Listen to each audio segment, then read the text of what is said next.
Assalamu alaikum wa rahmatullahi wa barakatuh. Alhamdulillah, wa salatu wa salamu ala rasulillah wa ala alihi wa sahbihi wa ala thumma ma ba'd. We'll continue our class in going over the book al-Fatawa al-Wadi'iyya wal-Ajwab al-Wadi'iyya an al-As'ila al-Nisa'iyya, the answers of Sheikh Muqbil bin Hadi al-Wad'i rahimahullah regarding questions from the women. As always, before we start, we will take a couple of questions bi'idhnillahi ta'ala from the listeners. So the first question that we have is regarding praying in Masjid. So the sister asked, praying in Masjid, where do children pray in congregation? Is there any difference for boys and girls? Because from what I heard, boys should pray in the last row before females, while girls in the first row before females. Is there any wisdom in this kind of arrangement? So in regards to that, we say barakallahu feekum. We will start with talking about boys. And boys, of course, there are boys of different ages. Those who are under 7 and those who are over 7 years old.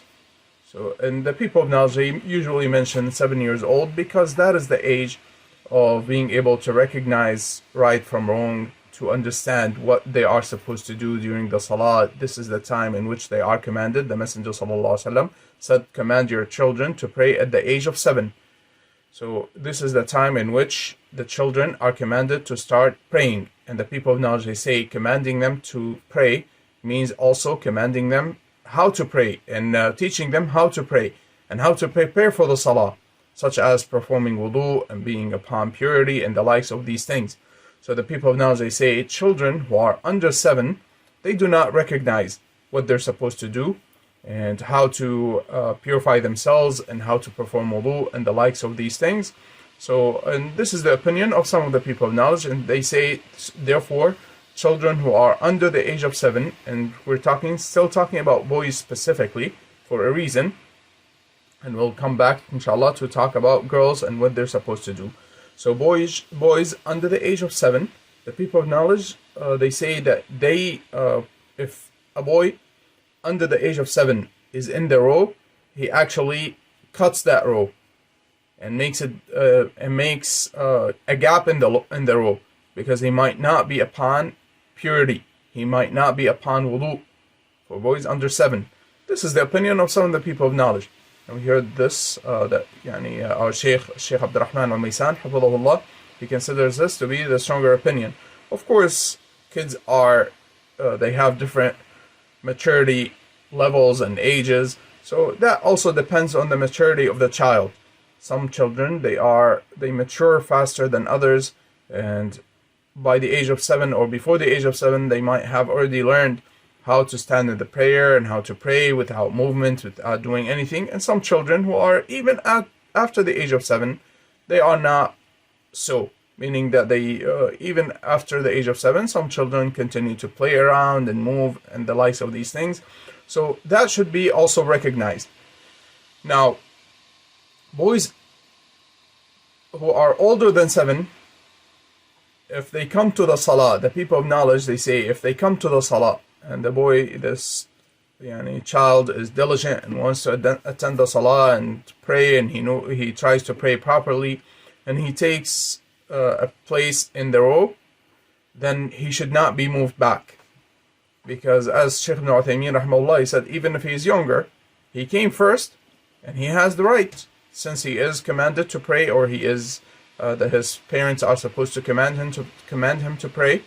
Therefore, he is in that case, he was the first, or he arrived before you. You have no right to remove him from the row and to take his place, and rather he has the right for that position that he took when he arrived early. And this is in regards to boys past the age of 7. And in general, their fathers, the fathers of their of those boys who are at 7 years old or older, should try to bring them to the Masjid, because they should learn how to pray in the congregation, they should learn how to behave in the Masjid, they should learn how to be part of that Masjid and that community. And as is said, من شب على شيء شاب عليه. whomsoever starts something at a young age will continue to be upon it until old. So if he is used to being in the masajid and amongst the Muslims and in the gatherings of knowledge and the likes of these things, then bi'idhnillahi ta'ala they will continue to be upon that. So this is something that is highly encouraged, especially for the boys, because at the end they are commanded to attend the congregations and to attend the Jumu'ah prayer, and also to sit in the gatherings of knowledge and be with the Muslims. So their fathers should bring them with them to the masajid and should teach them how to behave in the masajid. So not only bring them, it is sad that you see some brothers and they bring their children and they leave them in the back to do whatever they want, and they are sitting in the front or they are praying, and their children are just playing around in the masjid and possibly distracting those who are trying to pray or seek knowledge or sit in the gatherings of knowledge. So this should not be the case. This is in regards to boys.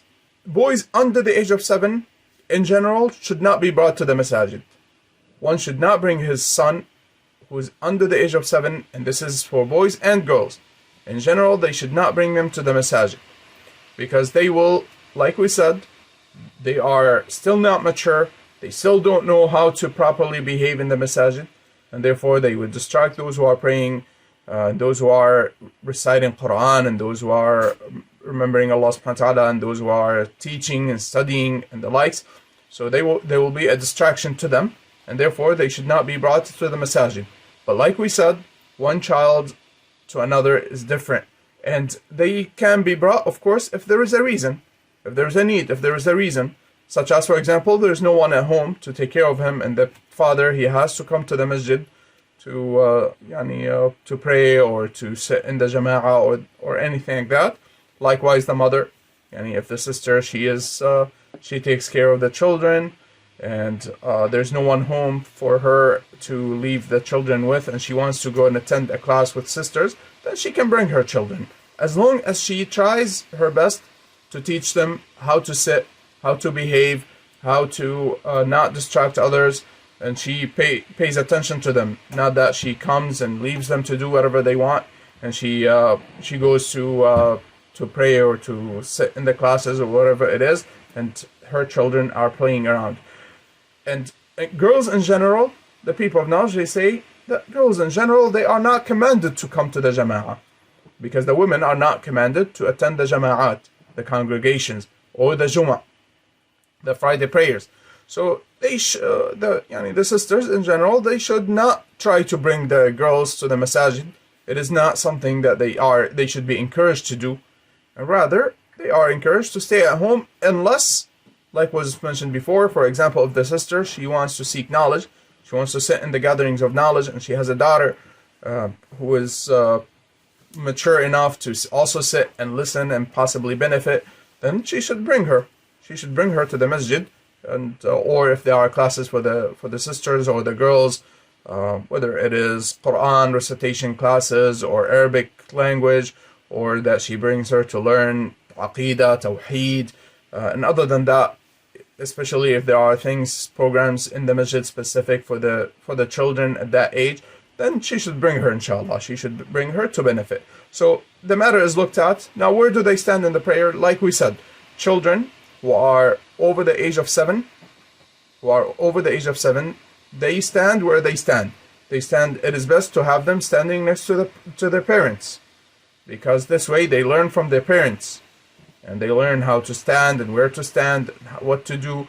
And his father or the mother of the daughter, she sees her daughter, for example, moving the wrong way, doing something that she's not supposed to do, she can grab her, she can move her closer, she can point to her to calm down if she's moving too much.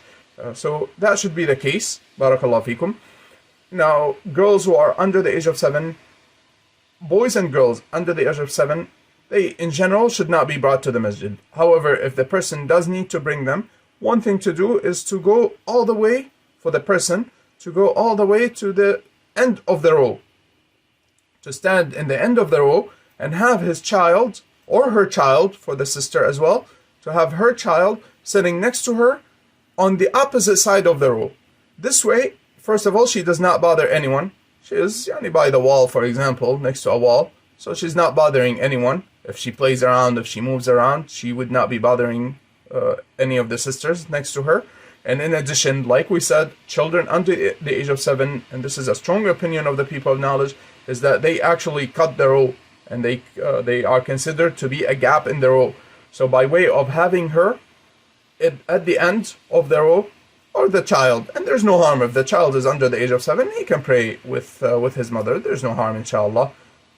So he can pray next to his mother, and if, like I said, she stands at the end of the row and she has her child, a boy or a girl who is under the age of 7, next to her, next to the wall. So she's not bothering anyone, and at the same time, she's not considered to be causing a gap in the row. That would be best, bi'idhnillahi ta'ala.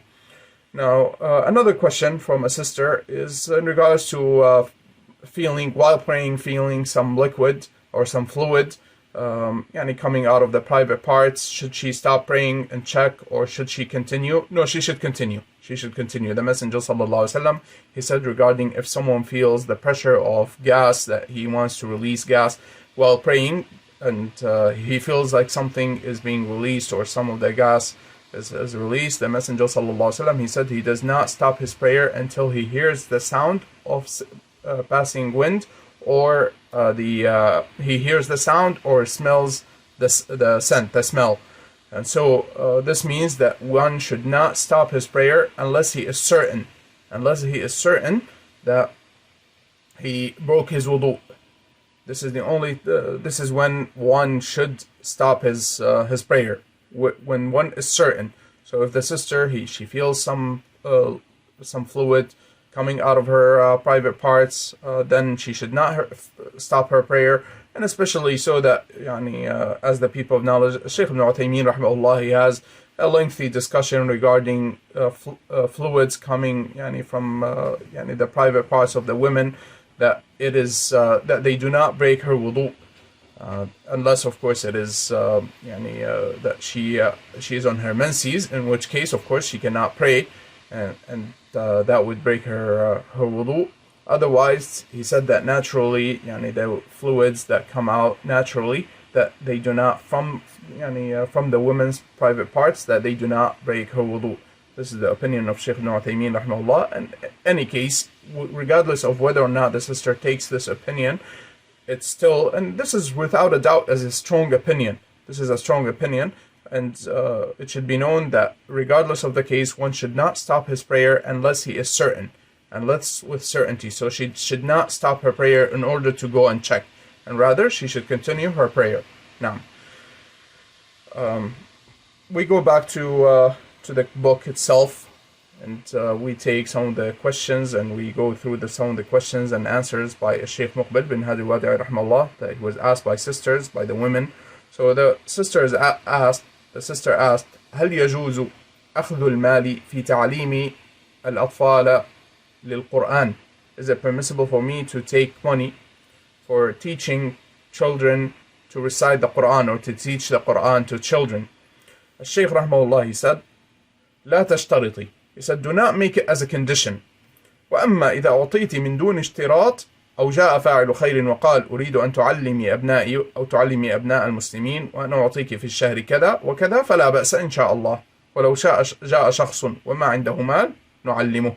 So the Shaykh rahimahullah, he said, do not make it a condition. And if someone comes and he says, if someone gives you without you mentioning and putting a condition for teaching the Quran. So for example, some people, they say the fee to teach the Quran is such and such. It should not be the case, and rather, if someone, he said, if someone gives you, so you teach their children, for example, and he gives you money, or he or she gives you money for teaching his children without you mentioning the specific fee, then there's no harm. And then he said, or a person, he comes and says, I want you to teach my children, or to teach the Muslims in general, such as, for example, in a masjid or in a school, they tell you, we want you to teach Quran, and we want to give you a salary of such and such. He said, there's no harm, inshallah ta'ala. Now, and if someone comes and doesn't have money, we should not we should teach his children without, even if he doesn't have the money, even if he's not able to pay. قال الشيخ رحمه الله أما حديث أحق ما أخذتم عليه أجرا كتاب الله. He said, the Sheikh rahimahullah, he said, as for the hadith, the best that you would, the most righteous thing or rightful thing that you take, you take a salary or you take a fee or you take money for, is the book of Allah. قال فالمراد به أجر الرقية. What is meant in it is the recompense for ruqyah, for reciting upon the sick, for example. قال وقصر على سببه. He said it should be limited to the reason of the hadith, the reason of the mentioning of the hadith. قال لأدلة تقتضي ذلك, because of proofs that indicate that. لأن النبي صلى الله عليه وسلم يقول في القرآن, because the Messenger صلى الله عليه وسلم, he says in regards to the Quran, إنه سيأتي أقوام يتعجلونه ولا يتأجلونه, because there will come people who will hasten its reward and do not await its reward, meaning in the hereafter. So they hasten the reward of the Quran by way of asking for money or recompense for the recitation or the teaching of the Quran. Now, another sister, she asked, كيف موقفنا أو كيف موقف سلفنا الصالح في تعليم أهليهم؟ سؤال مهم جدا. This is a very important question. So the sister asked, what is the way of our righteous predecessors in regards to teaching their families? قال الشيخ رحمه الله, the Sheikh رحمه الله, he said, تقدم شيء من هذا. We already mentioned something similar to that. والرسول صلى الله عليه وسلم يقول كما في الصحيحين. The Messenger صلى الله عليه وسلم, he said, as is collected in the two collections of authentic ahadith by Imam al-Bukhari wa Muslim, قال ثلاثة يعطون أجرهم مرتين. There are three people who will be given their recompense and their reward twice.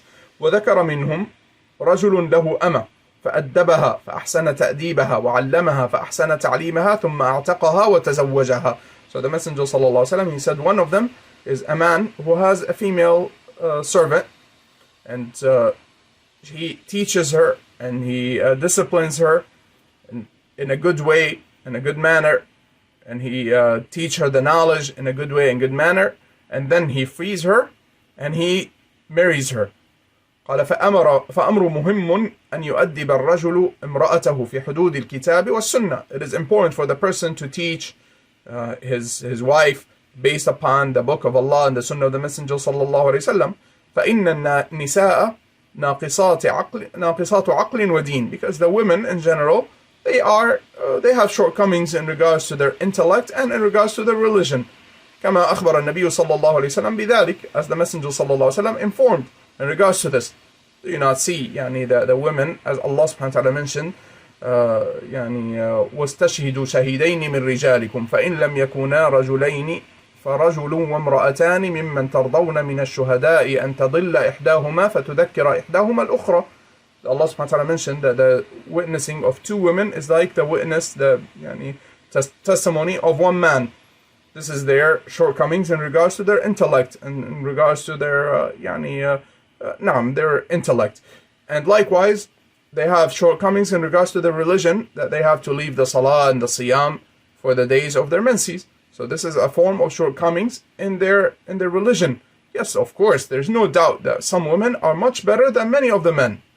There is no doubt about that. Some women are much better than many of the men. However, this is a general statement that the women, in general, they have this shortcoming in regards to their intellect and in regards to their religion. قال كما أخبر النبي صلى الله عليه وسلم بذلك, as the Messenger صلى الله عليه وسلم informed us in regards to that. يؤدبها, he teaches her, وهكذا أيضا يعلمها ما تحتاج إليه من العلم, he teaches her that which she needs from the knowledge. ما يكون مثلا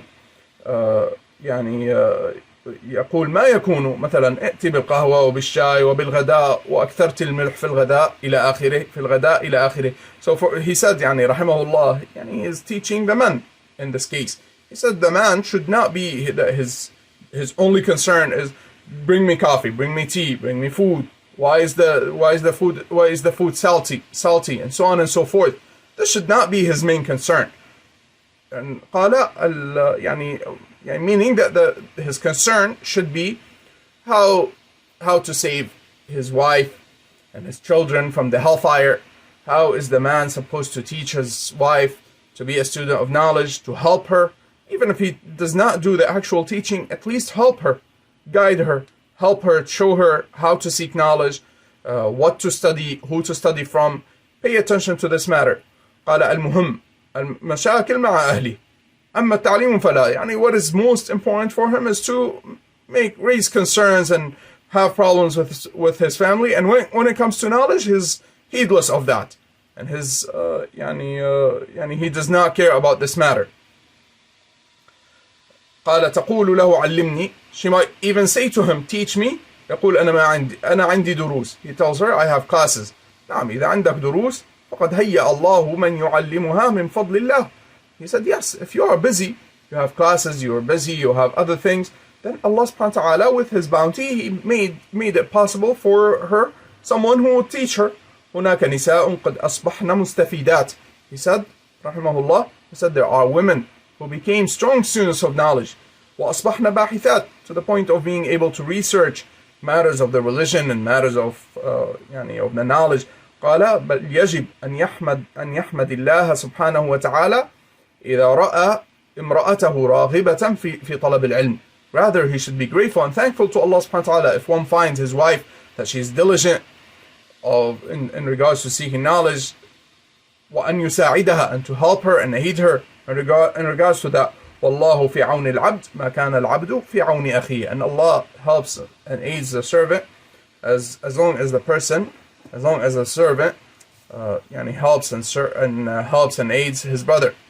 قال إذا لم نحرص على تعليم نسائنا وعلى تعليم أبنائنا وعلى تعليم أولادنا يخشى علينا بعد أيام أن يخونونا فلا تدري إلا وقد أصبحت المرأة جاسوسة عليك كما حدث في مصر في زمان بعض الحكام. قال وكما حدث في غير بلد ما يدري الرجل إلا وامرأته قد أصبحت جاسوسة عليه وولده قد أصبح جاسوسا عليه. What the Sheikh rahimahullah is mentioning and is saying, that if we are not diligent in regards to raising and teaching our wives and our children, then it is just a matter of time that we find that they change, and perhaps they could become against us. They could become against us, and we lose them, as they say, because of the weakness that they have, and because the matters of doubts and innovations, and also the matters of desires are many. So we should be very diligent in guiding our children and our wives, our families. قال فأمر مهم كل مولود يولد على الفطرة فأبواه يهودانه أو ينصرانه أو يمجسانه. He said every child is born upon that natural disposition and natural belief, and then his parents, they make him a Jew, a Christian, or a fire worshipper. قال فأمر مهم نعم. يقول النبي صلى الله عليه وسلم فيما يرويه عن ربه إني خلقت عبادي حنفاء فاجتالتهم الشياطين وتأخذ المرأة ما تحتاج إليه كما تقدم من التعليم وإن كانت أعلم من زوجها فأنصحها أن تعلمه وهو لا يتكبر لا ينال العلم مستحي ولا مستكبر. He said, so the women, they should seek knowledge, and they should be diligent in seeking knowledge, and if she becomes stronger in knowledge than her husband, then she can teach him, and he should not have loftiness and refuse to take from his wife, and rather he should learn from her. And one who has who is ashamed of seeking knowledge, or one who has loftiness and arrogance, will never learn. قال وقد عرفتم أن هشام بن عروة تتلمذ على امرأته فاطمة بنت المنذر رحمه الله ورضي عنها. He said Hisham ibn Urwa, he studied under his wife Fatima bint al-Mundhir. May Allah have mercy on him, and may Allah be pleased with her. فإذا كانت أعلم منه, so if the woman is more knowledgeable than her husband, فلا ينبغي أن يتكبر ويقول أنا لا أتعلم منها. So he should not have arrogance and say I will not learn from her. بل يجب أن يستفيد منها. But rather he should benefit from her. وأن يحمد الله الذي يسر له من يعلمه في بيته. And he should be grateful and thankful to Allah subhanahu wa ta'ala, who made it possible for him that he finds in his own house someone who will teach him. Wallah al-musta'an. And we depend and trust and seek the help and the aid of Allah subhanahu wa ta'ala. وعلى كل مستويات النساء تختلف. He said, and in any ways, the levels of the women are different. فينبغي أن نعمل بالعلم في حدود ما نستطيع إذا أردنا أن يبارك الله لنا في علمنا. So we should act upon the knowledge that we gain and we study, so that Allah subhanahu wa ta'ala gives us blessings in our knowledge. فَلَا غِيبَةَ وَلَا نَمِيمَةَ وَلَا سُخْرِيَ مِنَ الْجِيرَانِ. So now he is advising the women, especially those who want to seek knowledge and to learn how they are supposed to be and how they are supposed to deal with others. He said that they do not backbite and they do not spread rumors, nor do they mock their neighbors. وَلَا سُخْرِيَةَ أَيْضًا مِنَ الزَّوْجِ. And of course, very important that she does not make fun of her husband and mock her husband and the likes. وَلَا تَعْيِيرٍ لِلْآخَرِينَ. Nor should she belittle others.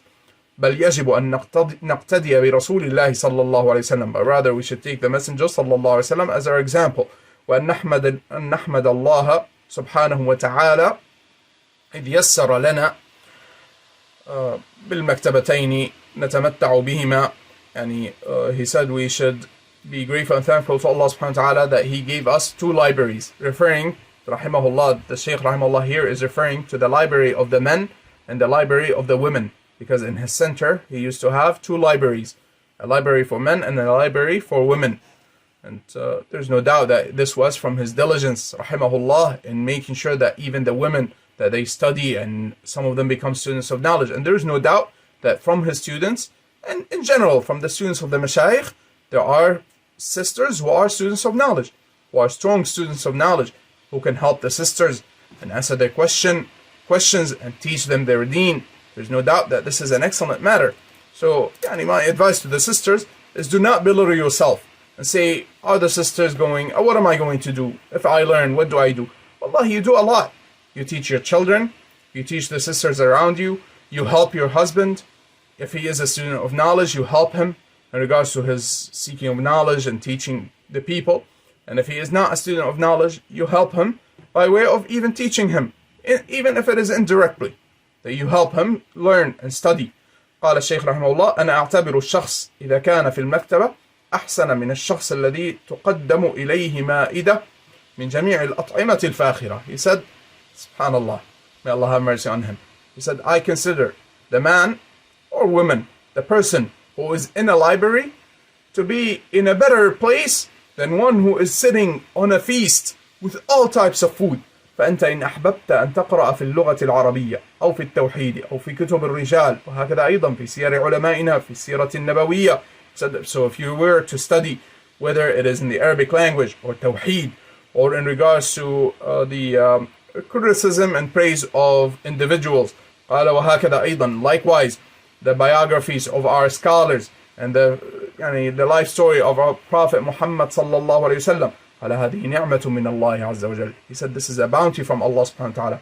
Alhamdulillah, يجب أن نحمد الله على ما يسر لنا من هذا الخير الكثير. We should be grateful and thankful to Allah subhanahu wa ta'ala for that which He gave us from this great bounty of His.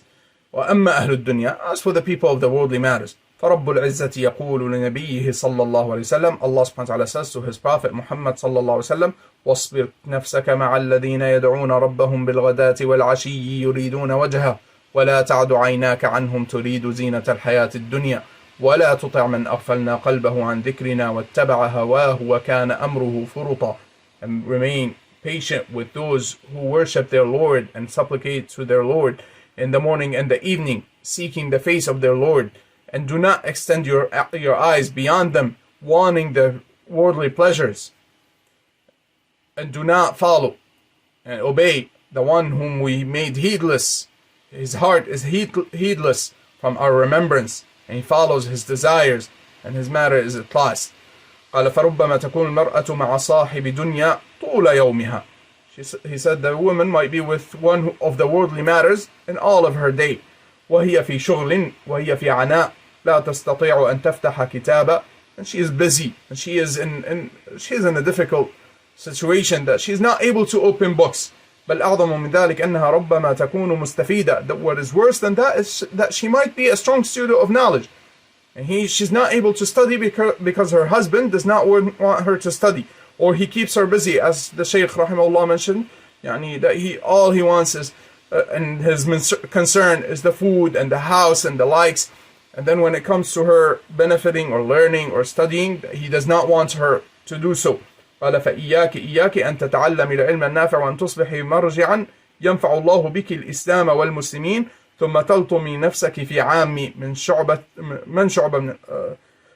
ثم تلطمي نفسك في عامي. He said, beware of becoming a student of knowledge, or someone who has knowledge, and that you might, Allah subhanahu wa ta'ala might allow the Muslims and Islam to benefit by way of you, and then you get stuck with someone who is not knowledgeable, and someone from the awam, from the general folk who do not study and do not care about the matters of knowledge. قال من شعبة بن الحجاج قد نسيت شعبة بعدما تعبت أنا أرى في الدفتر شيئا عجيبا فوائد تشد إليها الرحال أسأل الله أن يبارك فيكن. قد يعني the Sheikh rahimahullah, he said perhaps referring to something that he saw in one of the notebooks of some of the sisters, that he found a note, and he said this is a benefit, a note that he found in a benefit in one of the notebooks of one of the sisters. He found a benefit that it is worthy of traveling to collect this benefit. So the sister, she was researching and she was studying. قال وبعد ذلك أقبح من ذلك أن أباك الشجع يأتيه واحد خمار ويعطيه سيارة ويبيعك بسيارة. He said what is worse is, Allah al-Musta'an, some fathers, he said that you might be a student of knowledge, the sister might be a student of knowledge, and her father is all he cares about is worldly matters. And someone who comes to him and gives him money, and he gives her off in marriage. He said, إياك أن يبيعك بسيارة. He said, beware that you become basically sold. He gives him a car, and he gives the sister, or he gives his daughter in marriage for a car. He's selling her. قال حتى لو قلت أنا سأؤجل الزواج حتى يلين أبوك ويزوجك برجل صالح أو ويزوجك برجل صالح. He said, even if it means that you delay marriage, until your father becomes softer and he gives you to someone who is righteous. قال أو يبيعك بعمارة أو ب200,000 أو 300,000. قال أنت خير من الملايين.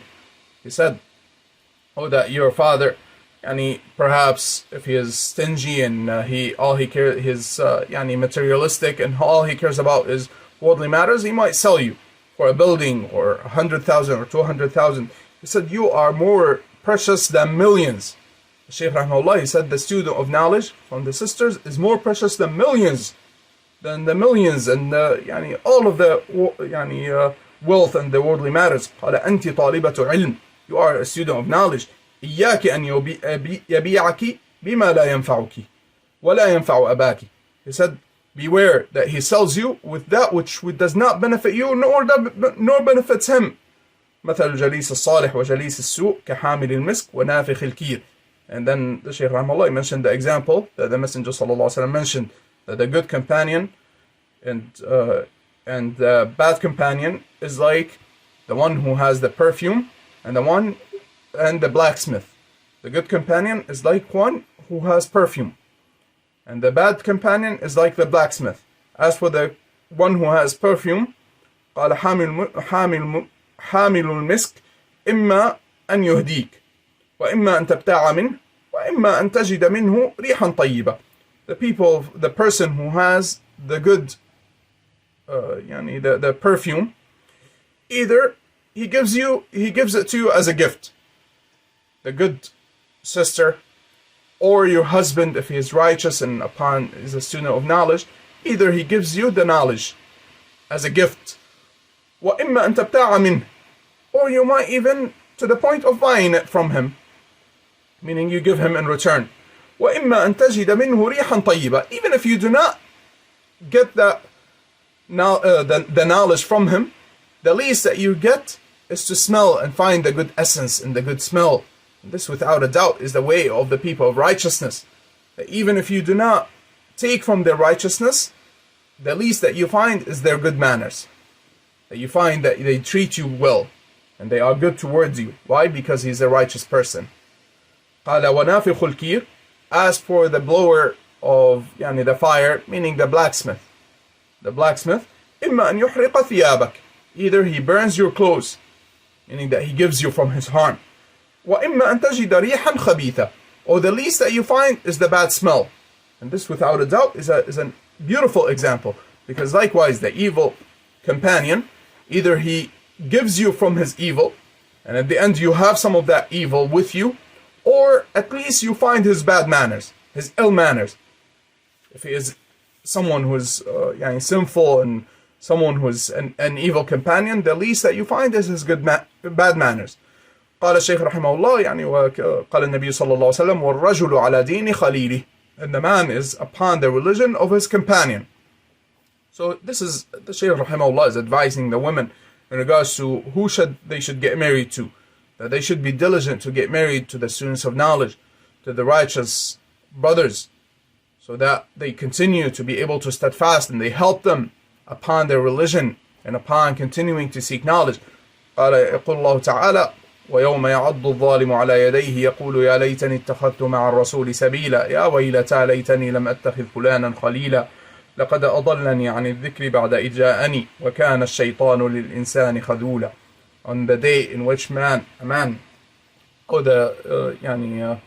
wrongdoer will bite on his hands and he says, I wish I took my way with the Prophet, with the Messenger. I wish I did not take so and so as a beloved companion. He misguided me from the guidance after it came to me. And the shaitan betrays the people. قال هذا في شأن الرجال. This is in regards to the men. فما ظنك بالمرأة الضعيفة. What about the women who are weaker, without a doubt? ربما إذا أحبت زوجها وقال لها تصلي إلى المغرب ربما قد تحولت القبلة والصلاة الآن إلى المغرب. هؤلاء الذين يصلون إلى الشام يعتبرون مخطئين. فالمرأة إذا أحبت زوجها تمشي بعده وتضيع معلوماتها ودينها أو تضيع معلوماتها ودينها. So the Shaykh rahimahullah said, if the woman comes to the point that she loves her husband, she will follow him, even if he was to misguide her. And he mentioned an example. He said that, of course, he was in Yemen. So he said, even if her husband tells her to pray towards the west, the west, of course, the qibla of the people of Yemen is towards the north. So he said, those who pray towards the north, that her husband tells her, those who pray towards the north are wrong, she will follow him if she loves him. قال فوالله إن نساء عفوا قال فمن الآن والتوفيق بيد الله تعالى كما أنه يجب على الأزواج من أهل السنة أن ييسروا ولا يعسروا وألا يكونوا سببا لتنفير النساء من التزوج بأهل السنة فوالله إن نساء بالمئات يرغبن أن يتزوجن بأهل السنة ولكن ما رأيت أخا ما يأتي أخ ينفر أو ينفر بشر ولا تنفر ويسر ولا تعسر إن هذا الدين يسر ولن يشاد الدين أحد إلا غلبه. So the Shaykh rahimahullah is saying, make the matter easy in regards to getting married to the people of Sunnah, the people of righteousness. قال ليس لأدنى كلمة تتكلم معك تعطيها تضربها أو كذا بالعصا. He said even for the husbands that they should be kind and merciful towards their wives. Not that she says a word, especially if she is from the people of Sunnah and she is a student of knowledge, because of a word, because of if she falls short in regards to some of her housework and the likes, that you go and hit her, for example, that you speak with harshness towards her. قال ويجب أن تبلغ جهدك في تعليمها. You should be very diligent in teaching her وتأديبها وتوجيهها وبيان أخطائها. You should point out her mistakes and teach her and make her understand her mistakes. But of course, without, as was mentioned before, without harshness, without belittling her. قال ثم بالنسوة الصالحات يؤدبنها ويخبرنها بخطئها. Likewise, وأن تستعين بالله سبحانه وتعالى, and he seeks the help. The husband seeks the help and the aid of Allah subhanahu wa ta'ala, and also the righteous sisters to also teach her. So they help him in teaching her. قال كلنا نخطئ رجالا ونساء. We all make mistakes. Men and women, we all make mistakes. We are bound to make mistakes. فإياكم أيها الإخوة أن تكون سببا لتنفير النساء بالتشديد.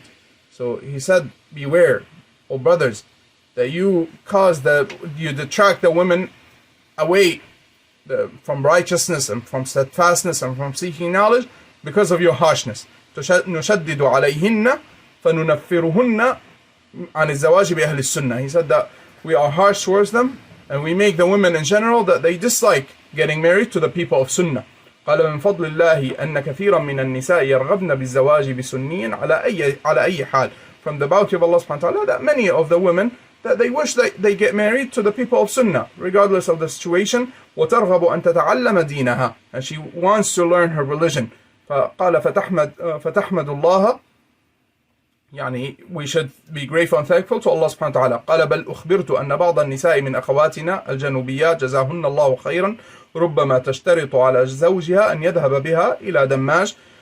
So he said, I was informed that some of the sisters from the south of Yemen, that they used to make it as a condition that if they want to get, if someone comes to marry them, that they say, our condition is that you take us to study in the Masjid. Of course, the Masjid was the center where Sheikh Muqbil, rahimahullah, used to teach. May Allah have mercy on him. He had his center in the Masjid. نعم. قال من أجل أن تتعلم, so that she would learn. ومن أجل أن تدرس, and that she would study. قال والحمد لله الدروس على أحسن ما يرام وأنا أعتقد أنهن وفقنا إلى الدروس والله المستعان. And he said, Alhamdulillah, by the bounty of Allah subhanahu wa ta'ala, the classes are going and they are very beneficial. Yani, as we mentioned before, but with the bounty of Allah subhanahu wa ta'ala and His mercy, nowadays it is possible for the sisters and the brothers to learn regardless where they are. Regardless where they are, of course, we do recommend for the sisters to be with good companions, to find good sisters to be with and to be in their company. However, alhamdulillah, with the bounty of Allah subhanahu wa ta'ala, the matter of seeking knowledge has become very easy nowadays. Yani, alhamdulillah, there are many classes that you can find online. You can get books online, very beneficial books, and you can study and seek knowledge regardless where you are. And this is from the bounty of Allah subhanahu wa ta'ala. So you should be grateful and thankful to Allah subhanahu wa ta'ala. And you should also be grateful and show gratitude to Allah subhanahu wa ta'ala by way of acting upon this. And by way of doing the things that are pleasing to Allah subhanahu wa ta'ala. And from the greatest of that is to learn His religion and to study and seek knowledge.